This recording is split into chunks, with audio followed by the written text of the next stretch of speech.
Mazmur 96 ayat 1-3. 诗篇96 1-3. 1.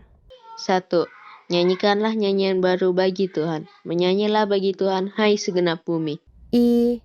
你们要向耶和华唱新歌，全地都要向耶和华歌唱。 2. Menyanyilah bagi Tuhan, pujilah namanya. Kabarkanlah keselamatan yang daripadanya dari hari ke hari. 2. 要向耶和华歌唱，众声他的名，天天传扬他的救恩。 3. Ceritakanlah kemuliaannya di antara bangsa-bangsa dan perbuatan-perbuatannya yang ajaib di antara segala suku bangsa. 3. 在列邦中述说他的荣耀，在万民中述说他的奇事。 Pertolongan kepada kita adalah di dalam nama Allah yang menjadikan langit dan bumi. Turunlah atas kita sekalian anugerah dan sejahtera dari Allah Bapa dan daripada anaknya Yesus Kristus Tuhan kita. Amin.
助。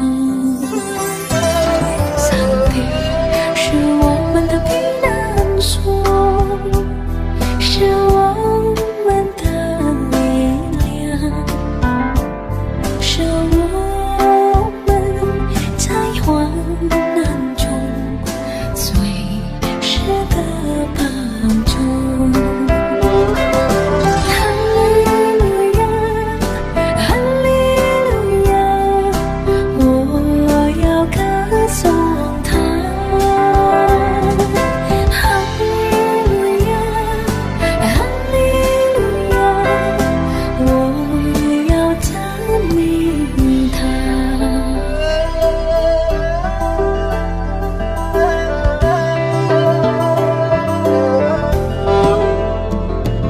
上帝是我们的避难所，是我们的力量，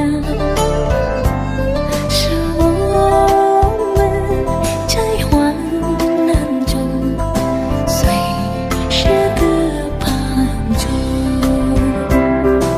哈利路亚，哈利路亚，我要歌颂他。哈利路亚，哈利路亚，我要赞美他。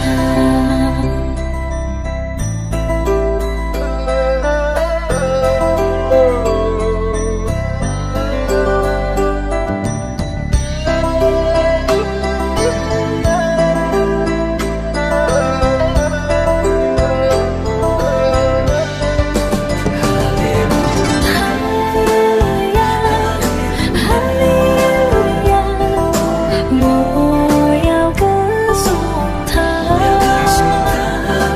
哈利路亚，哈利路亚，我要赞美他。我要赞美他。我要赞美他。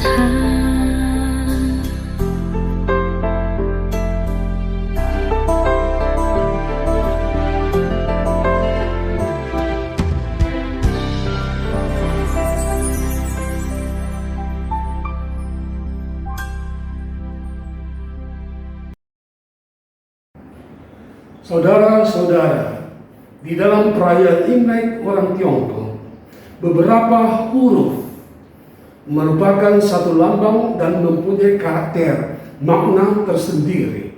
Misalnya tulisan Chun.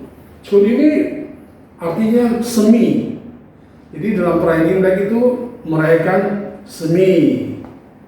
Yang kedua adalah huruf Fu. Nah, Fu ini melambangkan Tuhan dan manusia dikasih satu ladang, satu mulut dan satu tangan sehingga bekerja. Jadi kalau orang mendapatkan Fu, dia harus bekerja dengan keringat untuk mendapatkan hasilnya. Dan banyak lagi tulisan-tulisan punya karakter dan nilai makna tersendiri. Siapakah orang Tiongkok?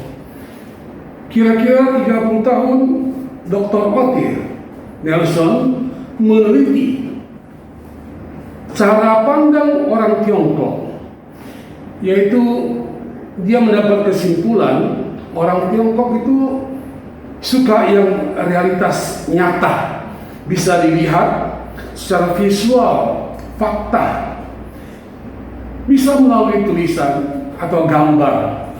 Umumnya orang Tiongkok atau rakyat Tiongkok sampai hari ini sangat menghargai budaya yang tinggi.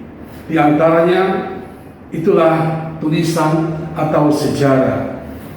Nah, adapun aksara telah berusia kira-kira 4.000 tahun. Orang Tiongkok punya legenda. Orang Israel juga punya kitab Perjanjian Lama. Contoh, orang Tiongkok punya legenda tentang Noah. Itu berisi cerita tentang seorang pahlawan yang pada saat terjadi air bah menimpa seluruh dunia. Sedangkan Perjanjian Lama mencatat Nuh, seorang pahlawan yang membuat bahtera besar untuk semua makhluk tempat tinggal. Kejadian 6 sampai 9. Sedang sejarah Tiongkok adalah di dalam air bah ada di mana-mana, menghancurkan segalanya. Air naik melebihi gunung dan meluap sampai ke langit. Itu dilambangkan dengan tulisan air bah dahulu kala. Tapi air yang tidak biasa dan tidak bisa dibendung. Dan juga dilambangkan dengan satu tulisan huruf J, hari. Jadi bah itu melambangkan matahari hilang, tidak kelihatan, dan air bahnya sampai ke langit. Mitologi Imlek dirayakan sebab masyarakat di daerah Tiongkok berhasil mengalahkan seekor binatang bernama Nian. Nian itu diterjemahkan dengan tahun. Yang konon ceritanya, Nian ini selalu muncul di malam menjelang tahun baru, yaitu perayaan musim semi. Sebab telah selesai panen, perayaan musim semi ini dirayakan selama 2 minggu sampai dengan Cap Gome. Di Cap Gome itu selesai festival perayaan Imlek. Nah, si binatang yang bernama Nian ini selalu memangsa binatang dan peliharaan rakyat dan termasuk manusia. Maka setiap malam diadakanlah ronda secara bergiliran. Sebab telah banyak korban yang jatuh. Satu kali, seorang penjaga malam atau peronda, dia memegang satu tangan, ada obor, dia keliling untuk melihat apakah Nian ini muncul. Waktu itu penjaga malam ini memakai baju merah. Tepat jam 24 malam, kepergok antara binatang Nian dengan si peronda. Dua-dua terkejut. Si Nian lari dan si peronda pun jatuh. Ketika dia jatuh, meletuslah obor itu. Nah, ketika Nian hilang pas jam 12 lewat, sehingga bisa dirayakan tahun baru ini atau disebut perayaan Imlek ini. Nah, itulah cerita mitologi. Maka setiap Imlek ada muncul petasan karena obor tadi, dan wajib memakai pakaian merah. Akhirnya biasa orang mengatakan konien lewat tahun baru, melewati si setan tadi. Konon ceritanya Nian ini ditangkap oleh seorang biksu, ceritanya seperti itu. Makna Imlek. Kata Imlek berasal dari dialek atau logat Hokkien. Im itu artinya bulan. Lek itu penanggalan. Jadi Imlek itu penanggalan bulan.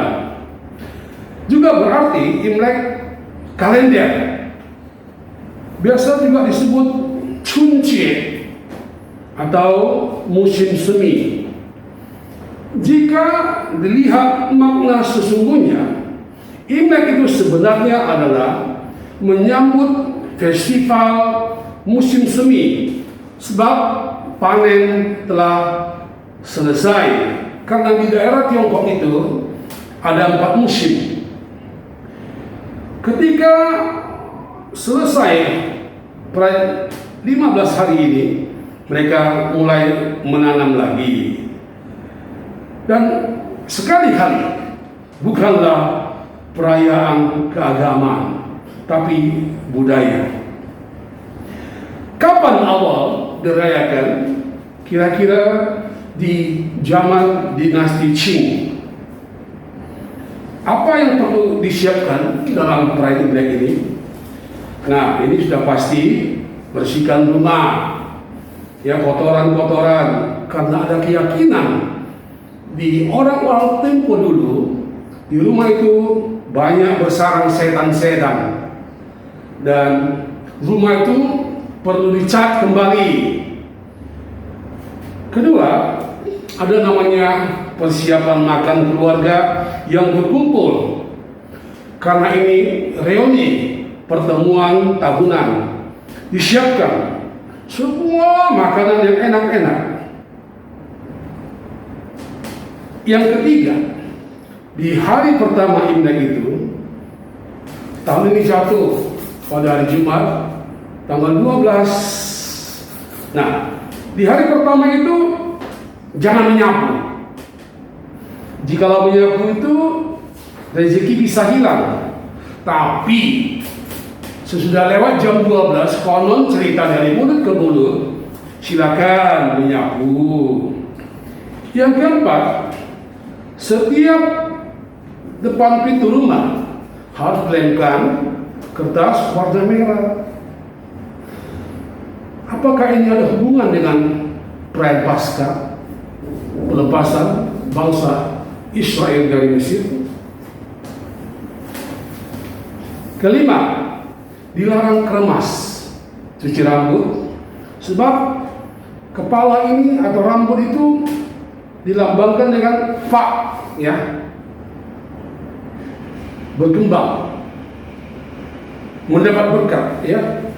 Jadi kalau Pak Cai, ya, Kyong Hi Pak Cai, kalau dicuci rambut itu berkatnya hilang. Makanya tidak boleh sawah dibuka di hari Imlek itu. Yang keenam, dilarang makan bubur, karena bubur itu melambangkan orang yang tidak sejahtera dan tidak sehat, lambang kemiskinan. Yang ketujuh, jangan memakai yang hitam-hitam, karena itu lambang dari duka cita. 8, dilarang makan obat, jadi harus sehat. Di kota Shanghai ada tradisi ketika mercon hidup, kotak-kotak obat harus dipecahkan. Ke-9, jangan memberi apel atau pir, sebab kalau apel atau pir dibelah dua, itu melambangkan apa? Perpisahan. Yang ke-10, jangan memberikan hadiah jam dan tidak boleh pecahkan keramik atau gelas. Itu tanda sial. Karena jam berarti dalam bahasa Konghunya itu songcong, itu artinya songcong, ya, antar ke dalam pemakaman terakhir atau melayat, memberikan hormat di depan peti. 12, jangan gunakan pisau atau gunting, sebab bisa memotong aliran kekayaan, kesuksesan, kemakmuran. 13, lunasilah hutang-hutang dan jangan meminjam di hari Imlek itu. 14, tidak boleh membuka buku konsu, ya, karena itu bahasa Guangdong berarti kehilangan. Dan masih banyak lagi hal-hal yang dilarang. Nah, yang wajib diadakan dan harus, pertama, kue keranjang. Ada 2 kue keranjang, dan Anda sudah tahu ini yang dibungkus dari daun pisang, ini yang dibungkus dari plastik, dan ada tulisan Fuk berkah. Kue keranjang ini warna coklat-coklat, bulat, ya, manis, awet, tahan lama. Dan itulah satu harapan agar semua keluarga selalu kompak, bulat, magis, dan selalu dalam keadaan yang bersama-sama. Jeruk, jeruk ini warnanya keemasan, sama seperti emas di zaman kaisar-kaisar dulu ya, warnanya dan isinya manis, melambangkan kemakmuran, kekayaan. Sebenarnya jeruk ini harus diberikan dengan tangkai dan daunnya. Ada harapan sesudah kita makan ini. Seperti inilah semangat kita untuk bekerja menghasilkan yang manis dan bisa tumbuh. Dan yang ketiga, ikan. Ikan ini lambang kesehatan. Ya, sehingga ada lafal tulisan dalam bahasa Mandarin sebenarnya kurang pas juga ini. Dia sebut Nian Yui. Nian itu setiap tahun ada ikan. Yui juga berarti persahabatan, friendship. Juga melambangkan ikan itu lincah. Yang keempat, Anda sudah tahu, angpau. Angpau diberikan sebagai satu lambang kemakmuran. Apa yang mau kita sikapi dalam perayaan Imlek ini? Marilah kita saling menghargai, sebab Yesus juga hadir pada acara budaya orang Yahudi.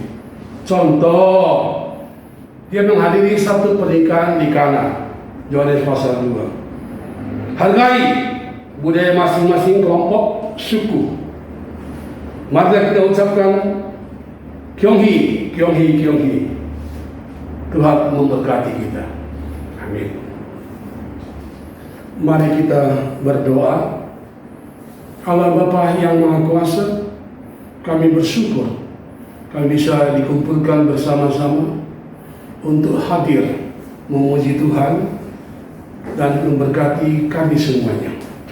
Terima kasih Bapa di surga, kami berdoa untuk semua alat-alat yang dipakai untuk ibadah ini. Mohon Tuhan memberkati.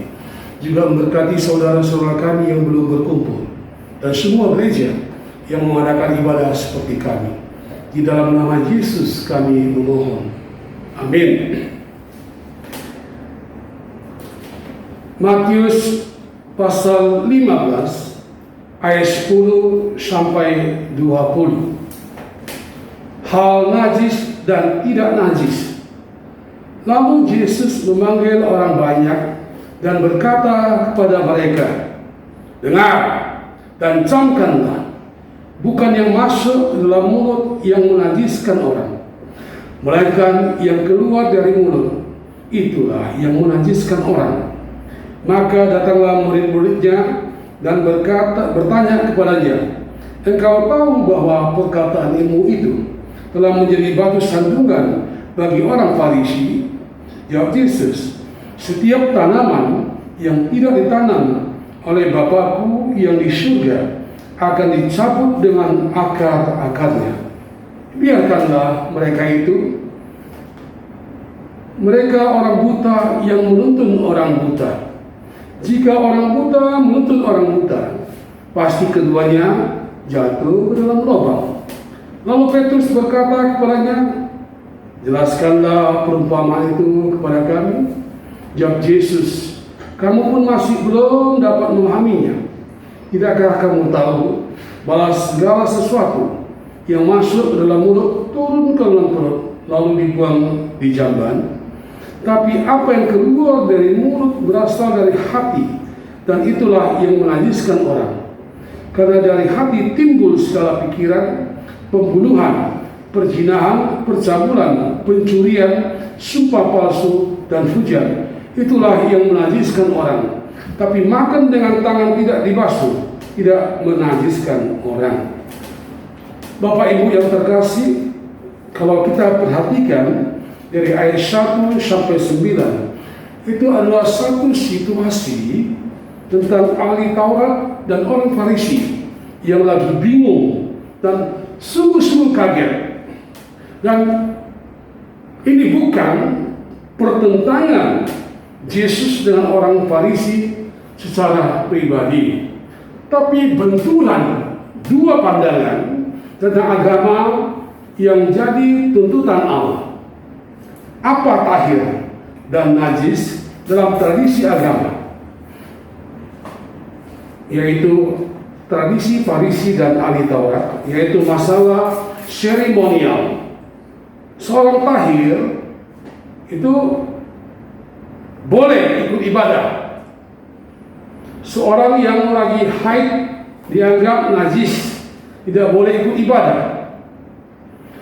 Menjamah jenazah sebab bisa dianggap menularkan kuman atau virus. Tikus dianggap sumber kuman. Demikian juga di India, di luar kasta tertentu dianggap orang najis. Termasuk kursi yang diduduk oleh orang di luar kasta itu dianggap najis, dan semua yang dipakai orang di luar kasta itu harus dibuang. Kenapa tidak boleh menyentuh mayat? Sebab ada kepercayaan roh jahat yang tinggal pada daging tidak bernyawa. Jika dimakan akan ikut masuk ke tubuh orang yang hidup. Yang kucing juga dan buaya dianggap binatang yang sakral di Mesir. Bagi Yahudi, binatang yang disembah itu najis. Babi, kelinci, kelelawar gampang membawa virus dan harus dimasak dengan benar agar yang memakannya sehat. Adanya larangan makan yang berdarah. Ada pikiran orang Yahudi darah itu lambang dari kehidupan. Jika darah terus mengalir keluar, hidup ini pasti jadi sulit. Ada juga larangan makan lemak bagian yang terkaya pada bangkai binatang. Untuk melayani Allah perlu selalu religius, taat pada hukum-hukum. Jika makan babi, kelinci, samalah nilainya berzina. Itu dalam pikiran orang Yahudi. Agama telah dicampur aduk dengan berbagai peraturan dan ketetapan eksternal, dan jadi agama bagi orang Yahudi. Tradisi leluhur, hukum tertulis itu adalah kitab suci dan hukum-hukum lisan. Misalnya cuci tangan. Lama-lama jadi satu tradisi yang tertulis. Jika dilakukan, dianggap menyenangkan Tuhan. Sekarang kita rajin mencuci tangan. Kenapa? Yesus berkata, janganlah samakan agama dan aturan untuk menyenangkan Tuhan. Yang terpenting, berbahagialah orang yang suci hatinya, karena mereka akan melihat Allah. Bukankah bagaimana kita bertindak, tapi mengapa kita bertindak? Bukan yang lahiriah yang kita lakukan, tetapi yang ingin kita lakukan adalah hati kita. Thomas Aquinas berkata, manusia melihat perbuatan, tapi Allah melihat maksud yang ada di baliknya. Bapak Ibu yang terkasih, ajaran Yesus adalah ajaran yang mengecam setiap di antara kita, bahwa tidak seorang pun yang menyebut dirinya baik, sebab ia mentaati berbagai peraturan dan ketetapan eksternal.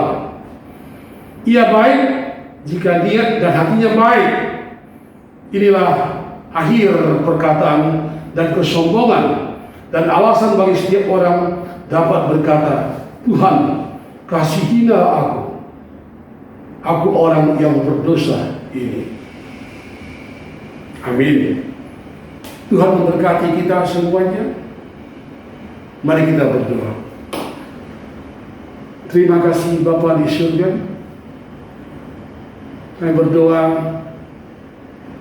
untuk ibadah minggu ini. Saya berdoa juga untuk saudara-saudara kami yang merayakan Imlek. Tuhan berkati. Di dalam nama Yesus kami berdoa. Amin. Kami sekeluarga mengucapkan selamat tahun baru Imlek. 恭祝大家新春蒙恩。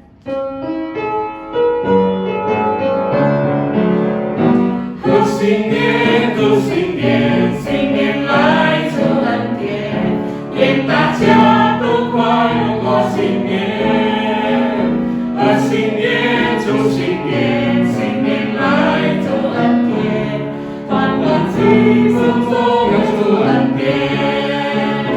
多少往事触动，经受带领，希望重新手感应起。祝新年，祝新年，新年来祝恩典，愿大家心高祝恩典。